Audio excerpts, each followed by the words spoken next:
Welcome to the Peace Whimsy Co podcast, where you'll find your sparkle, embrace your peace, and discover a little bit of magic for everyday self-care. I'm Jessie Frances, and today we're talking about creating with compassion, especially when you're living with chronic illness or unpredictable energy. But before we get started, I wanted to share a quick life update. If you noticed that there wasn't a new episode last week, it's because things have been a little bit wild behind the scenes. I've been putting the finishing touches on book 2 in the Silveridge murder series, A Touch of Murder and Mistletoe, that I'm the author of. And I am so excited to announce that it is coming out November 10th. The ebook is available for pre-order now, and both the ebook and paperback will be published on release day. Thank you so much for your patience and your support. It truly means the world to me. If you have not already, make sure to check out A Secret of Blood and Brownies, the first book, which is also available on paperback or ebook on Amazon. And because apparently I don't know how to sit still, I'm jumping straight into the Rough Draft Challenge for November. For those of you that don't know what that is, now that NaNoWriMo is no more, unfortunately, there are a few different challenges and things like that for people that still want to write a novel or something like that throughout November. So I did the Rough Draft Challenge by Sarah Cannon last year, and I really loved it. So it is what I am doing this year as well. It's a great community and a really, really fun way to just keep in touch with other writers and stay inspired. My goal is to write 50,000 words and finish the rough draft of book 3 in the Silveridge murder series. So if you're tackling a big creative goal this month, I see you and I am right there with you. Crazy as it can be, we'll get through it. Anyway, let's talk about creative rituals that work with your energy, not against it. For me, that might look like doodling a little bit in my planner or voice memoing story ideas while I'm resting. Sometimes that's all I got. That's all I can really do. What about you? What's one creative habit that feels easy and joyful? I don't know. Leave a comment down below. It's always interesting to hear what people do when they maybe don't have peak energy-ish, kind of, sort of. Like, it's easy to say, oh, I want to do this, and this. I'm going to paint a painting. I'm going to write a novel. I'm going to, just like all the crazy things, all the things at once, preferably 15 at a time. But on those days when I don't have the energy, but I still feel that I want to make something, I want to create something, like what do you do on the low energy days, Something that I find that I do is I batch creative tasks on high energy days and prep the easier things, like the easy wins, for low energy days, like prepping sticker sheets or jotting down ideas for later. Like, if I am having ideas, I maybe don't need to do them that day if it's a low energy day, but I can save it for the days when I know that this is one of those days where I'm going to be able to get a lot of stuff done. And the lower energy days can be like creative idea days. Keeping a creativity kit nearby is also something that I really love doing, like having a sketchbook, some colored pens, some stickers, or just anything that sort of sparks joy with minimal effort. It doesn't have to be full on, grab the acrylic paints and get a canvas kind of thing.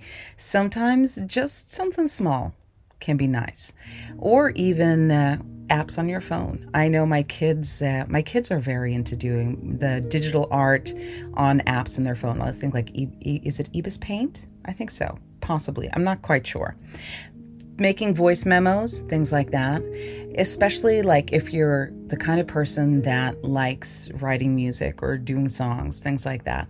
Just having the voice memo on your phone, like if you come up with an idea, being able to keep your phone on you and being able to record them when the idea hits is really great. Because a lot of times it's like when I actually take the time to sit down at the piano or with my guitar, like it's a whole vibe, and I have to prepare. I need to get this done. I need to get that done before I have a chance to sit down. But if I'm just on the go and an idea is just there, it's nice to just record it in the moment. Because chances are, if I'm sitting down to write like 3 hours later or whatnot, like there's a very big chance that I forgot the melody or whatever it was I came up with. So keeping voice memos for fast ideas and just being able to jot them down, either like a little pen and paper or recording it, is something that I really love doing. Prepping templates and outlines for projects so that you can just pick them up where you left off without like heavy brain work. I think that's something, just like leaving things prepared so that when it is time and when you do have that creative juices flowing, you can just kind of dive back into it as soon as possible. And also celebrating the tiny wins in steps, not just like with the big goals. For example, with the rough draft challenge. Yeah, my plan is that I'm going to be writing a novel, 50,000 words, throughout November would be the first draft of the book. But I have set up goals of 10,000 words, like each time. Like when I hit 10,000, I'm going to be celebrating it with a little win.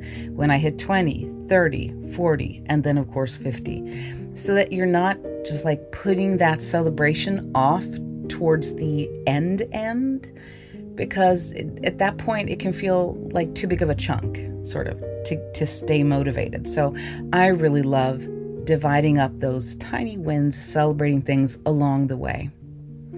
It's a little bit different. I feel like everybody kind of has a different process when it comes to how you adapt your creative process to fit the energy level that you have when it is a low time.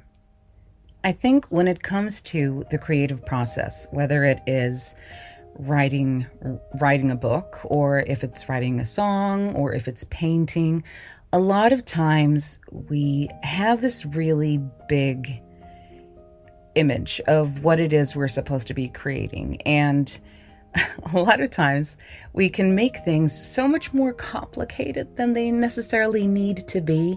I was talking to some students of mine, and we were discussing. It was a music lesson. We were going to be writing a song, but I drew this really terrible little stick man on the whiteboard, and asked them, okay, so what is this? And they're like, well, it's a dude, it's a little fella.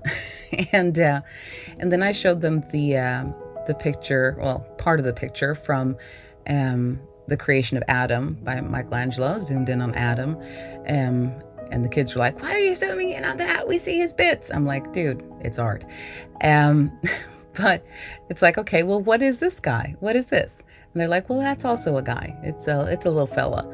And it's like, okay, so if I asked you guys, and I pointed to the stick figure, if I asked you to do this, can we all agree that most people can probably draw a little stick dude? Yeah, yeah, everybody more or less can draw a person like that.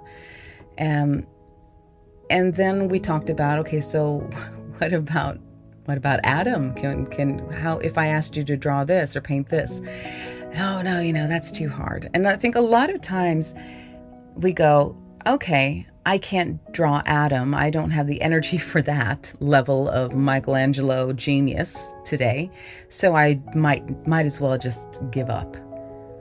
And I think that when we do things that way, we miss a huge part of the joy of creating things, because it's not necessarily always about where you end up or how complicated something is. The process of creation, the process of making art, or making whatever the heck it is you're making, that's a big chunk of the joy of the moment. Just the process of doing something and being creative can make you feel so much better than you did before. I'm not saying that you have to scale it down to stick level, like stick man, or that you have to go all the way up to Michelangelo style, but either way, we can take it where we are at for the time being. So if you don't have a lot of energy, simplify it. You don't need to go, all in, totally crazy. You could possibly simplify things just a little bit, and that does not necessarily mean that it's a fail or that it's not as good as if you would have spent a month, painting a little toe. I don't know, you get what I'm saying? It has to be, I think, when it comes to art, it needs to be what it is to you in the moment.